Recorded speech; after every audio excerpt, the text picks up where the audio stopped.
Bienvenue dans cette vidéo 100% mécanique. Alors aujourd'hui je vais vous montrer comment démonter et remonter le support moteur de votre Dacia Duster 1 de 2010 ou après. Mais cette opération est aussi valable pour d'autres véhicules. Alors petit disclaimer, j'avais indiqué 105 Nm de serrage alors qu'en fait c'est 62 Nm. Mais bon c'est pas ma faute, hein. J'avais consulté les RTA du site Renault en Russie, donc ceci explique cela. Allez je lance le générique et c'est parti. Donc déjà on commence par enlever le cache moteur qui va nous embêter un petit peu, je le mets par terre, hop là. Ensuite j'ai toutes les durites qu'il faut dégager parce que ça va gêner un petit peu la mise en place du nouveau support moteur. Donc je sais pas si je vais déclipper ça, je verrai après. Si ça passe, tant mieux. Et avant ça je dois mettre un cric sous le moteur pour le soulever. Donc j'ai séparé la durite d'essence, enfin le raccord, ça fuit pas donc c'est impeccable. Ça me faisait un peu peur mais bon ça va.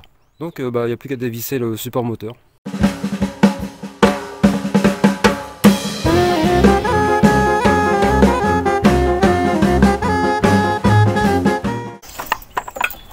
Et voilà, le vieux support moteur.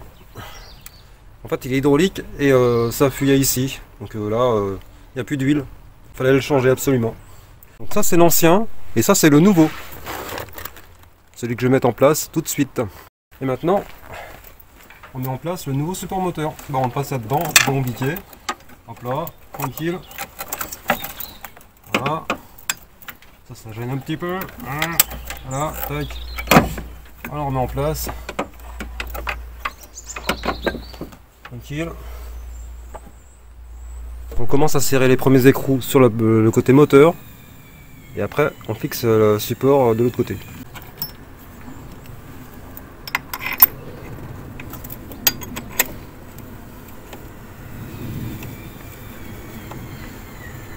Là je vais serrer un petit peu à l'arrache parce que j'ai pas la clé dynamométrique pour serrer vraiment à 105 Nm. Mais ça devrait le faire parce que c'est comme une roue de voiture, donc ça va le faire. Voilà, tiens on croit. Alors le bon truc, le bon diamètre c'est celui-là. Non c'est pas celui-là, c'est l'autre. Ah c'est celui-là. Hop, on serre. Voilà. Et on serre en croix forcément. Comme pour une roue de voiture pareil. Voilà. Hop. Le milieu.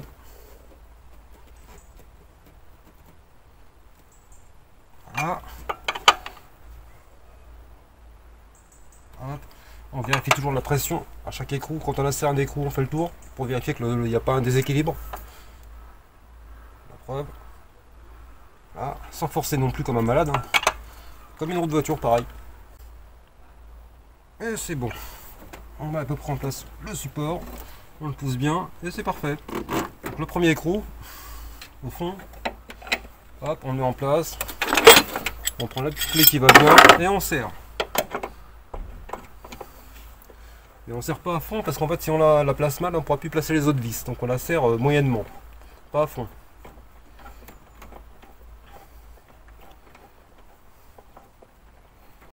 Donc là c'est les deux mêmes vis, on va prendre celle-là, c'est celle qui était de ce côté là. Donc côté plus vers le moteur. Ah, je place ça correctement, voilà. Et celle-là à côté. Hop.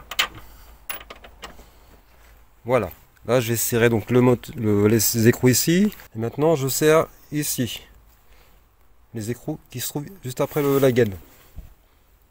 Je les ai mis en place normalement, sans forcer. Le deuxième écrou est en place, et le troisième écrou, il n'y a plus qu'à serrer. Et voilà, comme papa normalement, ça va tout seul. En fait, c'est pas compliqué. Faut pas se focaliser sur le couple de serrage parce qu'en fait, je vous dis, c'est comme une roue de voiture. Donc, ouais, c'est pas compliqué. J'ai fait ça en un quart d'heure à peu près. Et même sans être expert. Bon, alors maintenant que c'est quasiment fini, je vais mettre le support de durite sur le nouveau support moteur. Voilà. On clip, on remet ça dedans, on clip et c'est parfait. Voilà, comme neuf. Alors, je les ai peut-être inversés un peu. Je vais les remettre à leur place. Voilà, c'est mieux comme ça. Et là, c'est propre, impeccable. Bon, Je finis de serrer puis je remets le capot. Allez, on met le capot moteur en place. C'est bon. Voilà.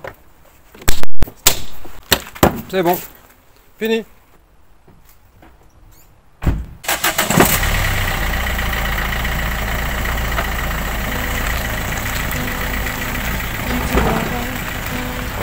Choisis mon camp, celui des nomades qui foutent le camp. Moins d'un tour de piste m'aura convaincu. Seule la vie d'artiste vaut d'être vécue par un beau mât d'ailleurs, montrer le sentier.